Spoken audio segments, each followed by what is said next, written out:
విజయ్ని కాకుండా అడ్డుకోవడానికి నేను చూడలేదు, ఆయనను సీఎం అవ్వకుండా అడ్డుకోవడానికి నేను చూడలేదు అంటూ రజనీకాంత్ సెన్సేషనల్ కామెంట్స్.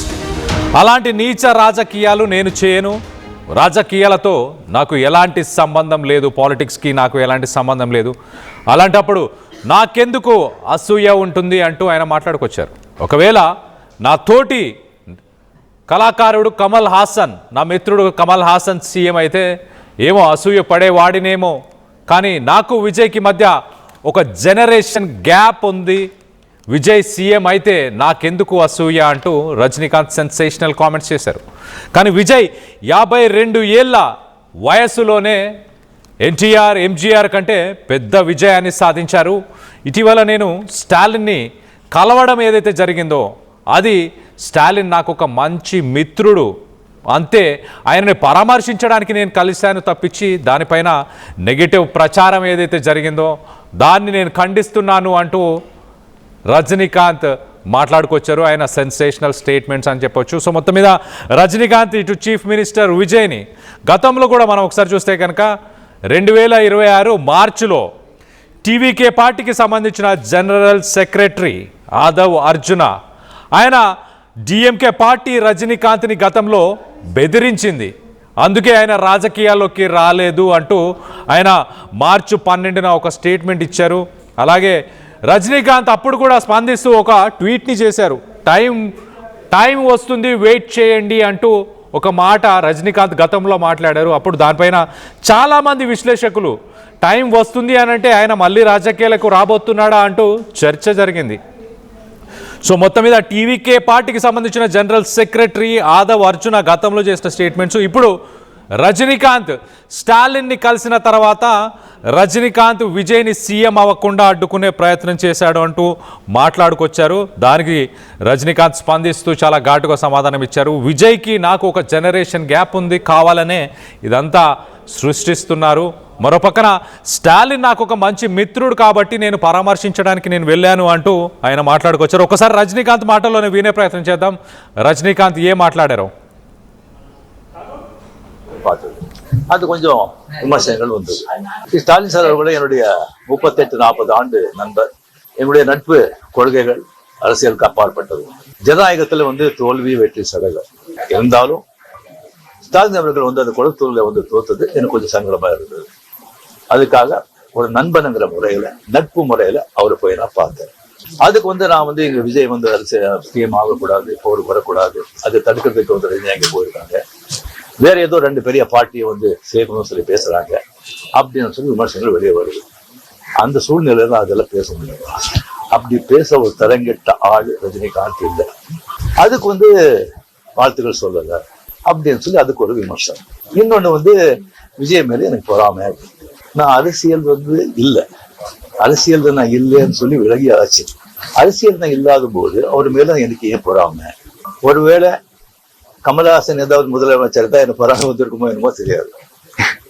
அப்போ கூட வந்திருக்காது. கிடைக்காம இருக்கிறது கிடைக்காது. எனக்கும் விஜய்க்கு ஒரு ஜெனரேஷன் கேப், கிட்டத்தட்ட 25 இயர்ஸ் டிஃபரன்ஸ். நான் முதல்லயே சொல்லியிருக்கேன், நான் விஜய் நான் கம்பேர் பண்ணிக்கிட்டா அது எனக்கு என்ன இல்லை, கெட்ட பேரு. விஜய் என்ன பத்தி கம்பேர் பண்ணிட்டு அவருக்கு நான் சொல்லிருக்கேன். சின்ன வயசுல இருந்து அவர் பார்த்துட்டு இருக்காரு. அவரு சிஎம் ஆனதுல எனக்கு என்ன போறாங்க?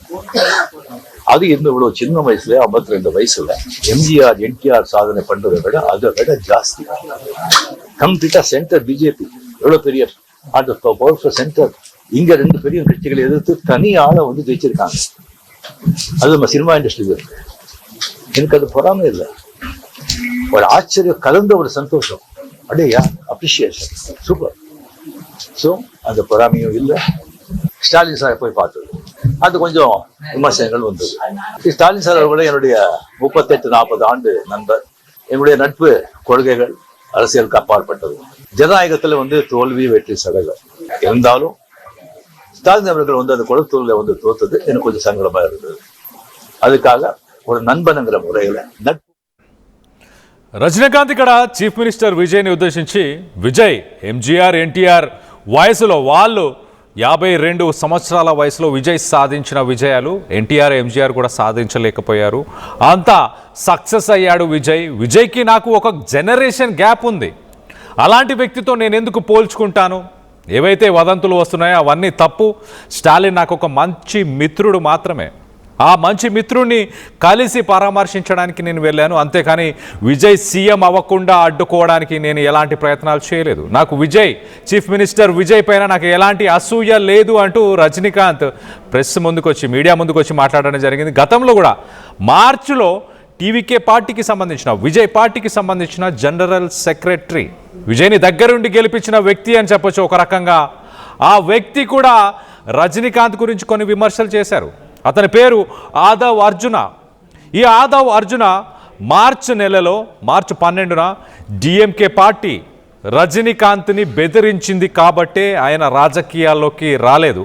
అలాంటి భయాలకు విజయ్ లొంగడు కాబట్టే విజయ్ సీఎం అయ్యాడు. ఇవాళ సీఎంగా విజయ్ ఉండడానికి ఆ కాన్ఫిడెన్స్, ఆ స్ట్రెంగ్త్ విజయ్ దగ్గర ఉన్నాయి, రజనీకాంత్ దగ్గర లేవంటూ విజయ్ పార్టీకి సంబంధించిన జనరల్ సెక్రటరీ మార్చి నెలలో ఇలాంటి స్టేట్మెంట్స్ చేశాడు. అప్పుడు కూడా రజనీకాంత్ వాటిపైన స్పందిస్తూ సోషల్ మీడియా మాధ్యమంలో ఒక ట్వీట్ పెట్టి చాలా క్లియర్గా, ఆ ట్వీట్లో time awaits everybody wait for some time అన్నట్టు, కొంత టైము కాలమే అన్నిటికీ సమాధానం చెప్తుంది అంటూ రజనీకాంత్ ఒక స్టేట్మెంట్ ఇచ్చారు. అప్పుడు అందరూ స్పెక్యులేట్ చేశారు, రానున్న రోజుల్లో రజనీకాంత్ రాజకీయాల్లోకి ఏమైనా వచ్చే అవకాశం ఉందా? ఇప్పుడు ఆ అంశాన్ని కూడా రజనీకాంత్ ప్రస్తావించారు.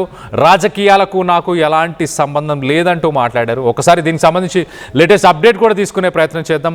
ఏపీ నుంచి మా ఇన్పుట్ ఎడిటర్ కృష్ణమోహన్ అందుబాటులో ఉన్నారు. కృష్ణమోహన్తో మాట్లాడి తెలుసుకునే ప్రయత్నం చేద్దాం. కృష్ణమోహన్, చెప్పండి, అసలు రజనీకాంత్ మీడియా ముందుకి వచ్చి ఇలాంటి స్టేట్మెంట్స్ చేయడానికి గల ముఖ్య కారణం ఏంటి? కళ్యాణ బేసిక్ గా వరుసగా 2-3 రోజులు అంటే విజయ్ అధికారంలోకి వచ్చిన నేపథ్యం నుంచి కూడా రజనీకాంత్ మీద కొన్ని విమర్శలు, సోషల్ మీడియాలో కొత్త కథనాలు, విజయ్ ఫ్యాన్స్ కొంత రజనీకాంత్ని కించపరిచే విధంగా వ్యాఖ్యలు చేయడం, సోషల్ మీడియాలో ట్రోల్స్ చేయడం, ఇవన్నీ కూడా జరుగుతున్నాయి. దీనికి అంతా అసలు కారణం ఒకటే. బేసిక్ గా డిఎంకే పార్టీ ఓడిపోయిన తర్వాత రజనీకాంత్ స్టాలిన్ ని నేరుగా ఇంటికి వెళ్ళి కలిసి ఆయనతో మాట్లాడేసి వచ్చారు. అప్పుడే కొంతమంది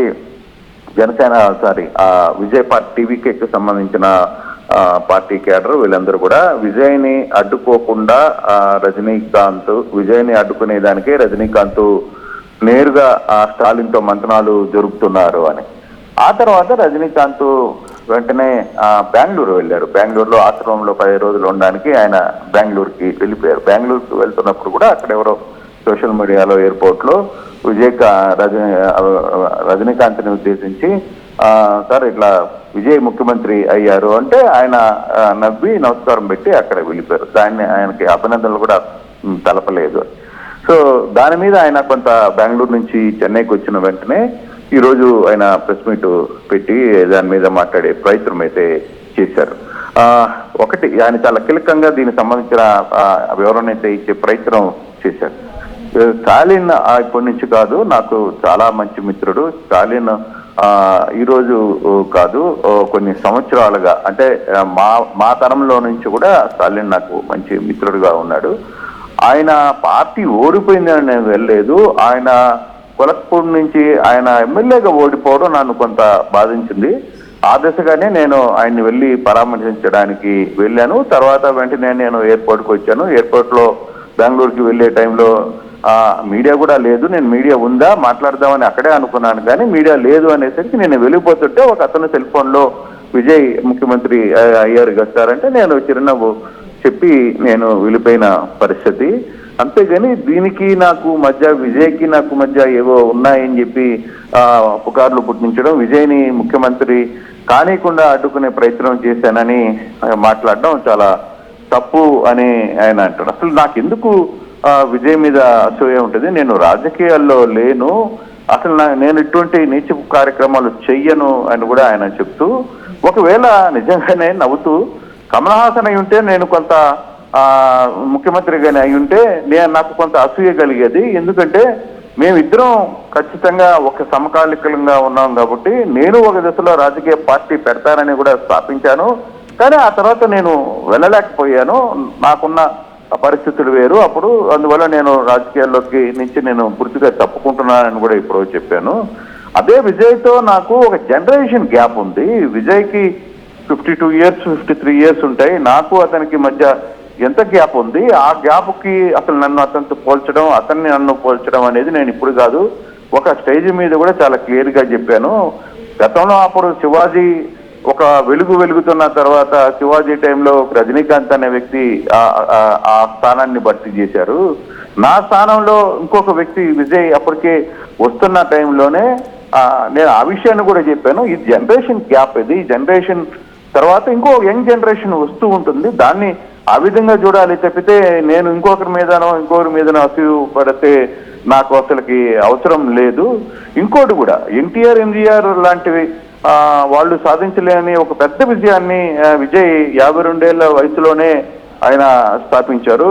అసలుకి ఇది మామూలు విషయం కాదు, చాలా అద్భుతమైన విజయం ఆయన సాధించింది అని చెప్తూనే ఆయన మీద కూడా చాలా విపరీతమైన బాధ్యతలు ఉన్నాయి. ఆయన క్యాడర్ ఎక్కడైనా చిన్న తప్పు చేస్తే ఇప్పుడు ఆ క్యాడర్ తప్పు చేసిన ఎఫెక్ట్ విజయ్ మీద పడుతుంది. కాబట్టి ఒక 2 సంవత్సరాలు మీరు విజయ్ జాగ్రత్తగా మెలగాలి, రాజకీయాలను చాలా సీరియస్ గా తీసుకుంటున్నారు, ఆయన కొన్ని మంచి కార్యక్రమాలు కూడా స్టార్ట్ చేశారు అని చెప్తూ వచ్చిన పరిస్థితి. అంతేగాని నాకు స్టాలిన్కి మధ్య ఉన్న మా జనరేషన్ నుంచి స్టాలిన్ నాకు మంచి మిత్రుడు, నాకు అక్కడ డిఎంకే పార్టీ ఓడిపోయిన బాధ లేదు, కానీ స్టాలిన్ ఒక ఎమ్మెల్యేగా కూడా కొలత్పూర్ నుంచి ఓడిపోయారని తెలవంగానే నాకు అది కొంత బాధ అనిపించింది. నేను అందుకే వెళ్ళి కొంత ధైర్యం చెప్పి వచ్చాను. మిగతా ఇష్యూస్ మా మధ్య అసలుకి ఎటువంటి ఇష్యూస్ కూడా రాలేదు. తర్వాత నేను 15 రోజులు బెంగళూరులో ఆశ్రమం దగ్గరికి వెళ్ళాను. దాంతో నేను ఇది మాట్లాడలేకపోయాను. కానీ ఇటీవల సోషల్ మీడియాలో దీని మీద పెద్ద ఎత్తున వార్తలు వస్తున్నాయి, దీన్ని నేను ఖండించాలనుకున్నాను అని మాట్లాడుతున్నప్పుడు కూడా అక్కడ ఒక మీడియా మిత్రులు కొంతమంది అడిగారు, నువ్వు నీకు ఒక అవకాశం ఉంది పార్టీ పెట్టుంటే నువ్వు అప్పుడు ముఖ్యమంత్రి అయి ఉండేవాడు అని కూడా కొంతమంది అడిగారు. అడిగినప్పుడు డెఫినెట్ గా నాకున్న దాంట్లో ఖచ్చితంగా నేను ముఖ్యమంత్రికి అయ్యే అవకాశం ఉంది, కానీ నాకు అప్పుడు కొంత హెల్త్ ప్రాబ్లమ్స్ అవి రావడం వల్ల నేను ఈ రాజకీయాలకి రాదలుచుకోలేదు. నేను అది క్లియర్ గా ఓపెన్ చేసి చెప్పాను. At the same time Vijay ముఖ్యమంత్రి కాగానే నేను ఎక్స్వేదిక్గా కూడా ఆయనకి గ్రీటింగ్స్ చెప్పిన పరిస్థితి ఏముంది. ఇప్పుడు నట్టిగర సంఘం కూడా నిన్న వెళ్ళి విజయ్ని కలిసిన పరిస్థితి ఉంది. తర్వాత కమలాసన్ కూడా ఆయనకి అభినందనలు తెలిపారు. నేను రాజకీయాల గురించి ఎక్కడ కూడా ఒక్క మాట కూడా మాట్లాడదలుచుకోలేదు. నా మిత్రుడు కాబట్టి నేను స్టాలిన్ దగ్గరికి వెళ్ళే ప్రయత్నం చేశాను చెప్పితే మిగతా ఇష్యూ ఎవరు లేదు అని చెప్పారు. అయితే మరో ప్రశ్న కూడా రజనీకాంత్, మీరు వెళ్ళి ముఖ్యమంత్రిని ఏమన్నా కలిసే అవకాశం ఉంటుందా, శుభాకాంక్షలు నేరుగా వెళ్ళి చెప్పే పరిస్థితి అంటే అంత అవసరం ఏముంది? నేనేమి ప్రతి దగ్గరికి నా పని కోసమో లేకపోతే ఇంకోటి కోసమో వెళ్ళాల్సిన అవసరం లేదు. అంటే నేను నా లిమిట్స్ నాకున్నాయి, నేను ఎలా ఉండాలో నాకు అలాగే ఉంటాను అని చెప్పుకుని వచ్చిన ప్రయత్నం అయితే చేశారు. అయితే ఇటీవల విజయ్ ఎన్నికల విజయం తర్వాత ముఖ్యమంత్రి అయిన తర్వాత జరిగిన పరిణామాల్లో చాలా కొంత సబ్జెక్ట్ కూడా వస్తూ ఉంది కళ్యాణ్. నిన్న పవన్ కళ్యాణ్ కూడా ఆ సందర్భంగా విజయ్ సొంతంగా గెలిచాడని చెప్పి నన్ను ట్రోల్ చేస్తున్నారు. ఇక్కడ దానికి దీనికి సంబంధం లేదు, ఆ రాష్ట్ర పరిస్థితులు వేరు, ఈ రాష్ట్ర పరిస్థితులు వేరు అని ఆయన వివరణించుకునే ప్రయత్నం చేశారు. ఇప్పుడు రజనీకాంత్ కూడా అక్కడ తమిళనాడులో జరుగుతున్న పరిస్థితుల దృష్ట్యా ఆయన విజయ్కి తనకు గ్యాప్ ఉన్నట్టు, లేదు విజయ్ని సీఎం కాకుండా అడ్డుకునే ప్రయత్నాలు చేస్తున్నాయంటూ సోషల్ మీడియాలో విపరీతంగా వస్తుంది. ఆ వార్తల్ని పూర్తిగా ఖండించేందుకే నేను ఈ ప్రెస్ మీట్ పెడుతున్నాను. నేను మధ్యలో కూడా ఎయిర్పోర్ట్ నుంచి వెళ్ళేటప్పుడు కూడా ఆ రోజు నేను అడిగాను, ఎయిర్పోర్ట్ లో మీడియా ఏమన్నా ఉంటే నేను మాట్లాడదాం అనుకున్నాను, కానీ అక్కడ ఎవరు లేరు అని చెప్తే నేను నేరుగా వెళ్ళిపోయాను చెప్పితే నాకు అతనికి ఎటువంటి రిలేషన్ లేవు. విజయ్ మంచిగా పరిపాలించాడు, ఒక మంచి అవకాశం వచ్చినప్పుడు ఆ అవకాశాన్ని సద్వినియోగం చేసుకోవాల్సిన అవసరం ఉంది. అట్ ద సేమ్ టైం వాళ్ళ కార్యకర్తలు కూడా నేను ఒకటే చెప్తున్నాను, వాళ్ళ క్యాడర్ కానీ కార్యకర్తలకు కానీ మీరు చిన్న పొరపాటు చేసినా ఆ ఇంపాక్ట్ విజయ్ మీద పడుతుంది. కాబట్టి మీరు ఆచి చూసి స్టెప్పులు వేయాలి. కనీసం 2 సంవత్సరాలు మీరు చాలా జాగ్రత్తగా వ్యవహరించాల్సిన అవసరం అయితే ఉంది అని మాత్రం రజనీకాంత్ చెప్పుకుని వచ్చారు ప్రెస్ మీట్ లో Kalyan. Right Krishnamohan, thanks for the latest update. మొత్తం మీద సీఎం విజయ్ పైన రజనీకాంత్ సెన్సేషనల్ కామెంట్స్ చేశారు. ఆయన విజయాన్ని పొగుడుతూనే వచ్చారు. మరోపక్కన ఒక జనరేషన్ గ్యాప్ ఉంది నాకు సీఎం విజయ్కి, నేను ఆయన గురించి ఎందుకు అసూయ పడతాను, కమల్ హాసన్ సీఎం ఉంటే మేబీ ఆలోచించేవాడేమో అంటూ ఆయన చాలా సర్కాస్టిక్గానే మాట్లాడారు. మొత్తం మీద మీడియాని ఉద్దేశించి కూడా గతంలో ఎయిర్పోర్ట్లో ఒకరు వీడియో తీస్తూ ఆ వీడియోలో విజయ్ సీఎంగా అయ్యాడు, మీ స్పందన ఏంటి అంటే జస్ట్ ఒక స్మైల్ ఇచ్చి వెళ్ళిపోయాను నమస్కారం పెట్టి, కానీ అక్కడ మీడియా ఉండుంటే ఖచ్చితంగా మీడియాతోనే నేను మాట్లాడదామని అనుకున్నాను. ఖచ్చితంగా స్టాలిన్ ఒక ఎమ్మెల్యేగా కూడా గెలవలేకపోవడం కొంత బాధని కలిగించింది. అందుకే నా మిత్రుడు స్టాలిన్ నాకు ఒక మంచి మిత్రుడు కాబట్టి స్టాలిన్ కలవడానికి వెళ్ళాను, ఆయన పరామర్శించి వచ్చాను, అంతే తప్పించి విజయ్ని సీఎం అవ్వకుండా అడ్డుకున్నాను అన్న వ్యాఖ్యలు ఏవైతే వస్తున్నాయో వాటన్నిటిని నేను తీవ్రంగా ఖండిస్తున్నాను అంటూ ఇటు రజనీకాంత్ సెన్సేషనల్ స్టేట్మెంట్స్ ఇచ్చారు. అలాగే ఆయన ప్రభుత్వాన్ని ఉద్దేశించి కూడా మాట్లాడారు. ప్రభుత్వం కొంత సమయం తీసుకోవాలి, ఒక 2 సంవత్సరాల పాటు జాగ్రత్తగా వ్యవహరించాలి, విజయ్ పార్టీకి సంబంధించిన నాయకులు అలాగే విజయ్ కానీ వీరందరూ కొంత జాగ్రత్తని పాటించాలి అంటూ కూడా రజనీకాంత్ చెప్పుకొచ్చారు. మంచి పథకాలను విజయ్ ప్రస్తుతానికి ప్రజలకు ఇచ్చే ప్రయత్నం చేస్తున్నారు, ఆయనకి కొంత సమయాన్ని కూడా ఇవ్వాలి ప్రతిపక్షాలు మిగతా పార్టీలు కూడా అంటూ రజనీకాంత్ సెన్సేషనల్ కామెంట్స్ అని చెప్పొచ్చు. మొత్తం మీద విజయ్ పైన రజనీకాంత్ చేసిన ఈ స్టేట్మెంట్స్ని మీరు సపోర్ట్ చేస్తున్నారా, లేక నిజంగానే విజయ్ ఒక చీఫ్ మినిస్టర్ అవ్వకూడదని రజనీకాంత్ అనుకున్నారా?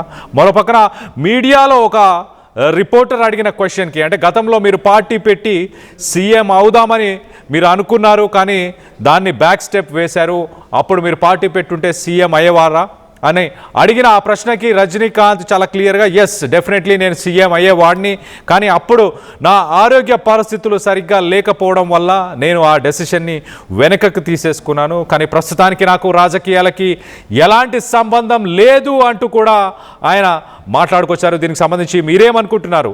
విజయ్ పైన రజనీకాంత్ చేసిన ఈ స్టేట్మెంట్స్ని మీరు సపోర్ట్ చేస్తున్నారా, దాంట్లో నిజం ఉందని మీరు భావిస్తున్నారా, లేక విజయ్ చీఫ్ మినిస్టర్ అవ్వకుండా ఉండడానికి రజనీకాంత్ అడ్డుపడ్డాడు అని మీరు భావిస్తున్నారా? మీ అభిప్రాయాలు ఏంటనేది కింద కామెంట్ రూపంలో తెలియపరచండి.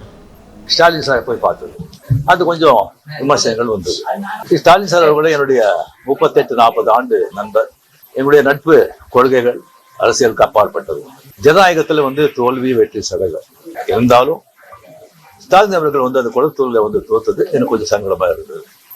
அதுக்காக ஒரு நண்பனுங்கிற முறையில நட்பு முறையில அவரை போய் நான் பார்த்தேன். அதுக்கு நான் இங்க விஜய் சிஎம் ஆகக்கூடாது, போர் வரக்கூடாது, அதை தடுக்கிறதுக்கு அங்கே போயிருக்காங்க, வேற ஏதோ 2 பெரிய பார்ட்டியை சேர்க்கணும்னு சொல்லி பேசுறாங்க அப்படின்னு சொல்லி விமர்சனங்கள் வெளியே வருது. அந்த சூழ்நிலையில தான் அதெல்லாம் பேச முடியும். அப்படி பேச ஒரு தரங்கெட்ட ஆள் ரஜினிகாந்த் இல்லை. அதுக்கு வாழ்த்துக்கள் சொல்லல அப்படின்னு சொல்லி அதுக்கு ஒரு விமர்சனம். இன்னொன்னு விஜய் மேல எனக்கு பொறாம, நான் அரசியல் இல்லை, அரசியல் நான் இல்லைன்னு சொல்லி விலகி ஆச்சு. அரசியல் நான் இல்லாத போது அவர் மேல எனக்கு ஏன் பொறாம? ஒருவேளை கமல்ஹாசன் ஏதாவது முதலமைச்சர் தான் எனக்கு பொறாம வந்திருக்குமோ என்னமோ தெரியாது. அப்போ கூட வந்திருக்காது, கிடைக்காது, கிடைக்காம இருக்காது, கிடைக்காம இருக்கிறது கிடைக்காது. எனக்கும் விஜய்க்கு ஒரு ஜெனரேஷன் கேப், கிட்டத்தட்ட 25 years டிஃபரன்ஸ். நான் முதல்லயே சொல்லியிருக்கேன், நான் விஜய் நான் கம்பேர் பண்ணிக்கிட்டா அது எனக்கு என்ன இல்லை, கெட்ட பேரு. விஜய் என்ன பத்தி கம்பேர் பண்ணிட்டா அவருக்கு நான் சொல்லிருக்கேன். சின்ன வயசுல இருந்து அவர் பார்த்துட்டு இருக்காரு. அவரு சிஎம் ஆனதுல எனக்கு என்ன போறான்? அது இவ்வளவு சின்ன வயசுல 52 வயசுல எம்ஜிஆர் என்டிஆர் சாதனை பண்றதை விட அதை விட ஜாஸ்தி கம்ப்ளீட்டா சென்டர் பிஜேபி எவ்வளவு பெரிய பவர்ஃபுல் சென்டர். இங்க 2 பெரிய கட்சிகளை எதிர்த்து தனி ஆளை ஜெயிச்சிருக்காங்க. அது நம்ம சினிமா இண்டஸ்ட்ரியில இருக்கு. எனக்கு அது பொறாமை இல்லை, ஒரு ஆச்சரியம் கலந்த ஒரு சந்தோஷம். அடையா அப்ரிசியேஷன், சூப்பர். ஸோ அந்த பொறாமை.